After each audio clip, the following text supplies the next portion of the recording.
Okay, so these are our original instructional slides. Let's take a look at these two photos. All right, so this is all leading up to what we're going to be doing in the pre-test in just a minute. Okay, so look at these two photos. What is the subject of this first photo? So we've got these two people sitting, having coffee or tea or something. What is the subject of that photo? Is there a subject? Is there one subject? Is there two subjects? And how can you tell that that is the subject? Kaylee said the people. Definitely. I could definitely see that. Yes, the people. Anything else? Any other guesses? I think it might be the people and the tea. They all look equal to me. So yes, you're right, Kaylee. That's what I think. How about the second one? Is it also another confusing one? Kaylee said the fabric on the floor. Is anyone else confused about the subject of this one? Maybe the sheet? Is it that white thing that looks like a stormtrooper in the corner? How about the big space behind it? The leading lines to the skateboard? Is that a skateboard? But yeah, so that I love that you're using the leading lines, Elijah, because that should help us. So the reason that these are so confusing is because the leading lines aren't helping. The center that normally we look at isn't really helping us. The thing that's in the foreground is literally a piece of fabric. So we're like, is that the subject? Overall, very confusing. And that's what we don't want in our photography, especially for this alphabet assignment. We really want to make sure that people know what the subject is. Like the subject is the letter A or the subject is the letter M. We don't want people to be confused by our letters. So let's take a look at the next slide. This one, hopefully these are easier. What is the subject of these photos and how can you tell that? So let's look at the first one. Kaylee said the first one, the tree is the subject. That's what I think. I think it's the tree. Anyone else agree that it's the tree? No, it's the land. You see those lines right under the tree and like past the tree, there's like a giant line of land. You see it. So there is some land, yes. But they're all equally though. The lines are going across horizontally. So the water is equal to the sky. They're both equal proportions, equal in the center, equally beautiful, equally colorful. What are some things that make you think it's the tree? How about rule of thirds? Aaliyah, yeah.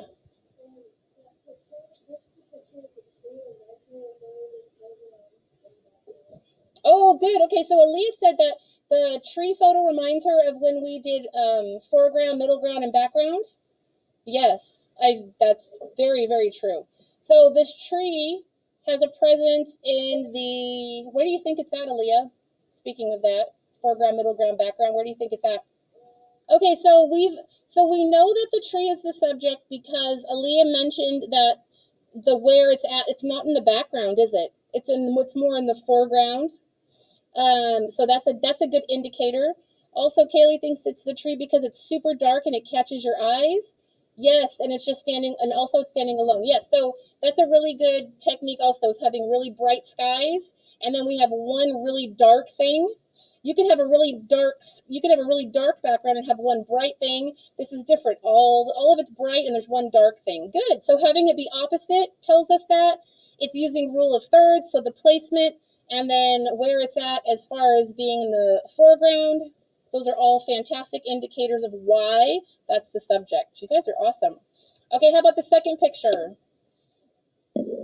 Take a look at the second picture. What do you think? Annika said the ice cream. Anybody agree with ice cream? I agree with ice cream. I agree. Kaylee said yes, the ice cream. Me too. I say ice cream. What makes us think it's the ice cream? What are some indicators that we're supposed to be looking at ice cream here? It's right in the middle? Yes. Anything else besides being in the middle? Do you guys see any leading lines to the ice cream? Annika said it's the first thing we see. Does that do anything? Absolutely, yeah. It catches our eye because it's in the middle. It has some red strawberries around it that make it really pop. Elijah says the pattern on the carpet are some leading lines. Yes, the pattern on the carpet has some leading lines. How about the hands? All of the hands are reaching in to the center.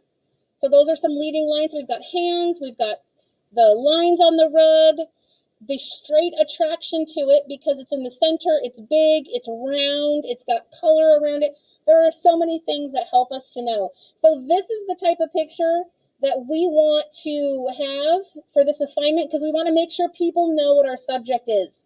We don't want them to say, is that a tree or is it supposed to be the letter L? Like, we want them to know these are letters and how we can see them right away. Good, you guys. So these are the slides we had before. I'm going to skip past those because we already looked at that. Now, I want to find out how much you guys in total already know about the vocabulary words that we're going to be looking at today. All right, guys, so I put the link in the chat. Go ahead and open it. It's a vocab pretest. I just want to see what you already know. That way I know how much information I need to give you. So go ahead and click on the link and take the pretest. All right, now two of the questions you're just going to answer regular. One of the questions is going to ask you to give me an example, as in a photo. So what you can do is you can Google search for a photo that's going to show framing, or a picture that you already have. You might have one in your drive that is that's already using framing. If you find one online and you click on it, you can save it for just a moment, and then when you go to turn it in to the form, you can add it from your downloads. Yeah. All right, just a second, Kaden, let's finish up. All righty. All right. Let's take a look at how we did. I'm going to turn the vocab test into, let's see.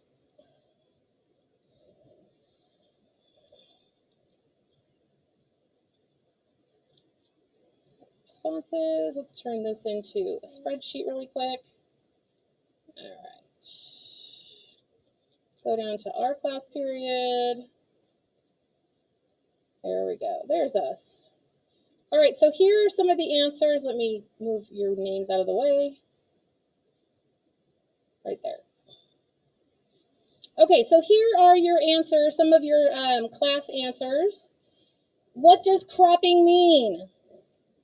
It means that you would have to make the picture smaller to only show his face. Excellent. Perfect. That's a fantastic answer. Crop means to cut out the bottom half of the photo so that only the child's face is showing. Beautiful.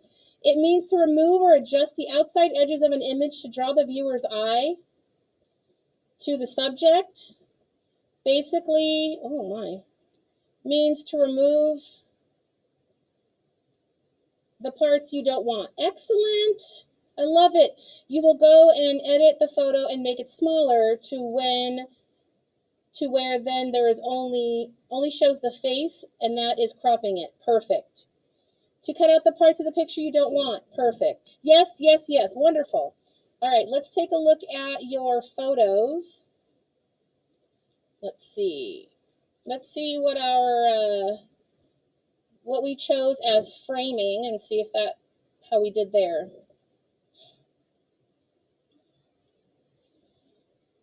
Framing, let's see. Now, when something is framed, we should be able to know exactly what the subject is. Framing here. Okay, good. So we have the ball in the front and we have the glove behind it. Notice how the picture is cropped, which in this case, we're using the crop as the framing for this picture. Excellent. We know exactly where to look. Another great example of framing, they're using the arch of the tree that's fallen. That is the frame for the mountain behind it. Beautiful. Here we have the people are being framed by the outside of the chain. So we know exactly where to look. This would be a really hard picture to know where to look if we didn't have that chain there. And let's take a look at our last question that we did. Let me move this all the way over there. Okay, the last one said, what does leading the viewer's eye mean to you? What does this mean? So here are some of our answers. Drawing the viewer's eye can be shown like lines leading to something specific.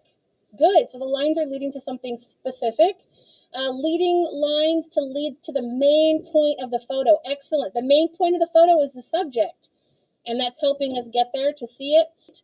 It means to make the viewer look at a certain point. Yes, you're making somebody look at a certain place. Good. The picture is drawing the viewer's eyes to the sunset and the trees on the side. Excellent. It's such a good leading line picture. It will draw the viewer's attention, especially to the beautiful sunset. That is true.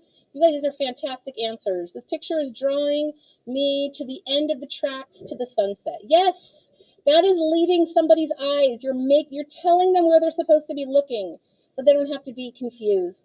You thought you were supposed to upload one of our photos. You had one with the ski vest, and that was the best one I could find. Oh, no problem, Olivia. No problem, no problem.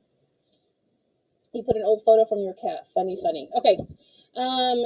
So this gives me a good indication that you guys should be very successful in this assignment, because these are the things that we're supposed to be doing when we are taking our pictures and putting them together in the slide presentation. So we know what we know now. We know that we understand what cropping means, what framing means, and leading the viewer's eye, because you guys did a really good job. What is another word for crop? Cropping a picture is the same as, what do you guys think? What are some other words you could use, Aaliyah? Taking out?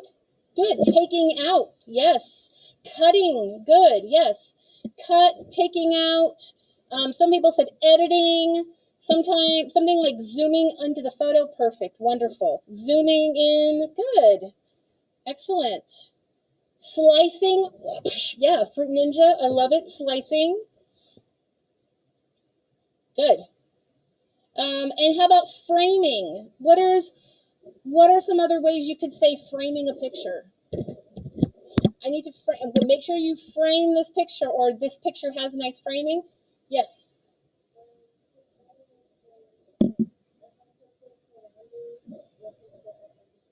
Oh, I like it. Something surrounding what's important to the picture. Outlining. Good. So surrounding the picture, outlining the picture. I love it. That's great. An actual picture frame outlines it, doesn't it? And it really makes it stand out. We're going to be using the crop tool to frame our photo, so we know exactly what the subject is, which should be a letter. And the last, leading the viewer's eye. Oh, something around the perimeter. Excellent, Kaylee. Yeah. And then leading the viewer's eye. What are some other ways we can say leading the viewer's eye? Here we're using leading lines to lead the viewer's eye. Some of you guys said telling you what the person should look at. Leading to the most important part. Excellent. Leading lines that lead to the subject. Excellent. Yes. So there's usually something in the picture we want people to notice. And if you take a picture and people go, what am I looking at? Then you probably aren't leading their eye to where it needs to go. So that's when you would start pulling out all your tools, leading lines, or contrast, or size, or foreground. You would have to do something to make it, to lead the viewer's eye where it needs to go. All right, how'd you guys do on it? How are you guys feeling about understanding this? Tell me in the chat with an emoji, just an emoji. If you have a sad emoji or a mad emoji, I know you probably didn't do great. If you have a happy emoji, maybe you're just feeling good about it. You're like, yeah, I did it. Just tell me in the chat with an emoji. I'm going to put one in there. If you don't know how to put emojis in the chat, you just click in the chat, and then you can 2-finger click or right click, depending on what you're on, and choose the emoji keyboard. It's funny. All right, Seth, you're feeling good. Excellent. Aaliyah's good. Angel's good. Phoenix is feeling good. Riley can't handle emojis. We got some smiley faces. Okay, it looks like some of you guys are feeling really good about this. Me too. I'm feeling really good about how you guys did on your pretest. So I'm excited to see how this assignment turns out because I think you're going to be fantastic. The hardest thing about this assignment is making people be able to see and read what you took pictures of. These are some great examples of the way the photos are cropped and framed and that the viewer's eye can see the letter instantly. So the first one says Armstrong. These are all perfectly cropped and framed. And then the next two say Aaron and Zach. Again, all these letters are really easy to read because of the way that they're cropped. So these are some great examples. Will you mute yourself, Isaiah? Please? Oh, sorry. No problem. I forgot to mute myself. Okay, so here we have the letter E made out of some curly cues. They cropped out the rest of whatever was there. Same with this flower. This is a really important crop because if you had the whole other petal here, it would not look like the letter K. It would look like a flower. So it's really important that you cut off this petal to give it the look of the letter K. And same with the tennis shoes. If you took a whole picture of your whole top of your shoe and you didn't crop it appropriately, it wouldn't look like the letter K. It would just look like a shoelace. And no one would really understand. But now when I see this picture, the way that it's cropped, I understand that it's the letter K. So these are great examples. I'm going to crop, this is my house, this is the banister, and I thought it looked like the lowercase r. Are you guys seeing it a little bit? So I'm going to crop it until you guys tell me you think it looks like it's supposed to look. Let me try this. Zoom out a little bit. Okay, so I'm going to double click. You can crop your pictures in Google Slides. What do you think about that? Does that look like a lowercase r yet? It's no, good? it looks like a K that's not finished yet. It's just like that. That's not an R yet. If you think it looks like a K, should I try to make that go up a little bit? Try to get the top of the ring there. Get rid of this? Yeah, lift that up. Lift it up. Okay. How about that? If you get the tip, I feel like it'll look nicer. Okay. It's perfect. Is this looking good? All right. Okay, so when you guys are doing your letters, that's the kind of stuff you're going to run into. This next one that I'm going to do, this is also in my house. I'm going to try to make it look like the letter C. So now it's going to be your turn, guys, to take some pictures and edit the pictures, cropping them to frame out the letter. That's going to be one of the most important parts. Let's take a look really quick at the rubric. All right, so now that we've seen the rubric, we've seen all the assignments. I know that you guys know how to crop and frame appropriately, so we should be good to go. Remember, you can take your pictures big and then just crop them in Google Slides like I did. So don't worry about taking a really tiny photo. You can always do that editing in Google Slides. All right, let me stop presenting and then answer your questions. Us in class, we're going to be leaving to go take pictures, so I do have to close the meeting up. So I need you to ask your questions now.